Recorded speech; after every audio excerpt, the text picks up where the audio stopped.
Welcome back to Dad Mafia. It's Kevy Kev here at an undisclosed indoor tropical location. Dad Mafia is a community of dads. All dads are welcome, of any race, creed, religion, nationality, color. Girl dads, boy dads, dads with young kids, dads with old kids. Even, unfortunately, we're gonna get into it today, even deadbeat dads. If you're a deadbeat dad looking to reform, man, we hope this channel can also be a place where you can come and get some support, some advice, some perspective. I was hoping to not talk about this topic, so early on in the channel, but it's really something I think about a lot, and so we're just gonna get into it, man. And there's a couple of things in the past few days that made me think about it more. And fuck, man, it's terrible. The reason I got to thinking about it is because of this Vlad TV interview. You guys watch Vlad TV? He's been interviewing a couple of these mafia guys recently, and the one guy is a big guy. His name's Frank Pacua, something like that. Big fat guy, cool guy. Got a lifetime of stories of mob hits and running prostitution rings and drugs and all kinds of stuff, man, and prison hits. They said he killed a guy with a tuna can, a knife made out of a tuna can. But the thing that really just fucked me up and made me just stop dead in my tracks, because I'll put those interviews on like while I'm cooking or something, kind of listen to him in the background, and he starts talking about how his dad snitched on him, man. His dad snitched on him to the feds. His dad informed on him to the feds. And that just fucked me up so hard, man, so hard. It's fucking bad enough that you get your son into a lifestyle where they could potentially be incarcerated or murdered, but you bring him into that lifestyle and you fucking snitch on him. Bro, I just can't imagine the depravity, man. I'm no angel, man, but god damn. I can't imagine being so filthy as to do something like that, man. And it got me into talking about something that just is fucking uncomfortable, man. And recently I figured out why it's so triggering when I hear about a deadbeat dad. Is because it really, when you see a kid, whatever age they are, boy, girl, young teenager, whatever, and you see that they've got no dad in their life. The dad exists, he's alive. Sometimes he's in the same fucking city, but they're just non-existent basically. And I got to thinking like, well, why does it trouble me so much? I'm a good dad, my dad was a good dad, you know what I mean? No one's perfect, but my dad loved me, I love my son. So I'm like, why does it bother me so much when someone else does? And I figured out the reason was this, is because around Christmas last year, there was a family friend who's got a nephew, and we all went to the beach and stuff, and it was around Christmas time, and they brought the nephew. The nephew I think is like 11, and my son was just barely a year and a half around then, and so there's she's got a younger niece and then another young niece, and then there's the boy, he's 11. And there's a pool where we're at, and I take my kid into the pool all the time, in the ocean. He hasn't learned how to swim yet, but we're getting there. And this kid is 11, bro, and he can't swim. And it just really fucked me up, man. He can't swim. My dad, I remember being in the pool with my dad, and I'd get on his shoulders. We'd get down, he would duck down, and I'd get on his shoulders, stand on his shoulders, stand up, and then jump off like he was a diving board. And I would do that, to my little cousins and stuff, and it's just like, and I'm seeing this kid, he's 11 years old, he's perfectly healthy, he's handsome, he's tall, he's obviously growing, you know what I mean? And his fucking dad is nowhere to be found. And his dad didn't leave him no fucking money, didn't teach him how to swim, didn't teach him how to fight. The kid's living with his mom. And it was Christmas, and the dad didn't call him, dad didn't send a gift, dad didn't send any money to the baby's mom and say, hey, buy him this, tell him it's for me. Nothing. And the fucked up part is that the dude is in another country raising another kid.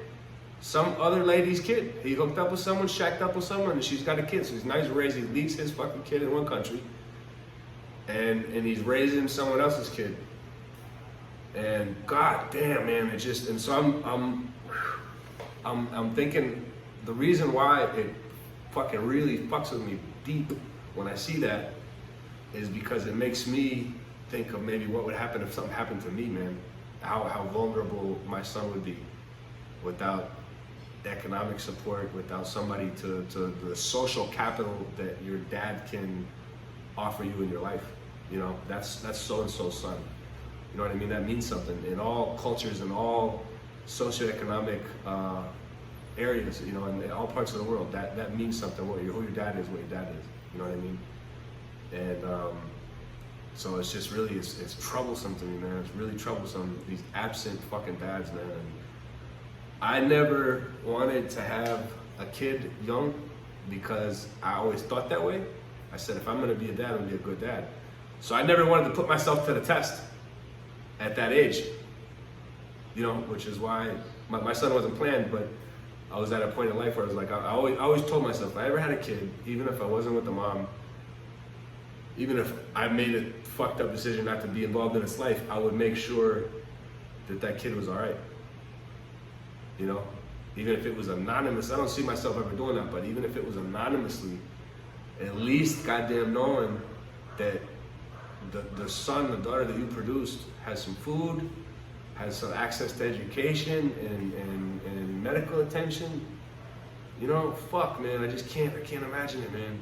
And there's another case where the lady that cleans my house, man, she's been working for me for quite some time, man, and she's, I don't know how old she is exactly, man, but she has got a grandson, and her grandson used to come over since early on, and I kind of watched him grow up a little bit. Like, we're not that close or nothing, but he would come over when he was real young, 3 years old, you know, and now he's 8, and I'm still not disclosing my location, but where I live is has a big presence worldwide in a certain sport. And this kid didn't even have the equipment for that sport. And she says one day, you know, he doesn't have that. And I'm like, what? He doesn't have to play that? I said, that's fucked up, man. And so I went and got him a damn set, you know, so he could play that, because it's just a fucking crime, man. And his dad apparently sends the equivalent of maybe $60 a month, which is nothing, man, nothing. You know what I mean? And it's just not around. And then it's fucking worse, man. The kid his dad comes and helps me do some landscaping here at the office, his granddad. And the kid one day is with him, and the kid's sitting on his couch, literally right over here. I'm sitting right here at the desk, and the kid's over here, and he's just staring at the wall. And I'm like, dude, like, you wanna, you know, I have this coffee table book of photographs. I said, hey, why don't you look through this book and tell me which photograph is the most interesting to you, and then we'll look it up online and see where they took the photo, et cetera, trying to, you know, stimulate. You know, he says, I can't, he doesn't know how to read. You know, so you're out here, bro, you made a child, and your child is 8, and your child can't read, and you're not interested in fighting at all for your child, man. For me, that makes you, I don't want to judge, you know what I mean, but it's just, it's deeply disturbing for me, and I just don't see how people can be so casual about it, you know. And I hear a lot of BS about people talking about, nah, child support is a trap and blah blah blah. Well, you're already fucked up if a government made you pay money to his baby mom, then you're already probably a broke piece of shit, and they're not doing your, like, you know, the state doesn't even get involved. Maybe in a tiny, minuscule amount of cases, a state government or country's government doesn't get involved unless there's some extreme shit going on. So you, as a dad, if you stuck your dick in something and you created a baby, you need to invest in that baby, man.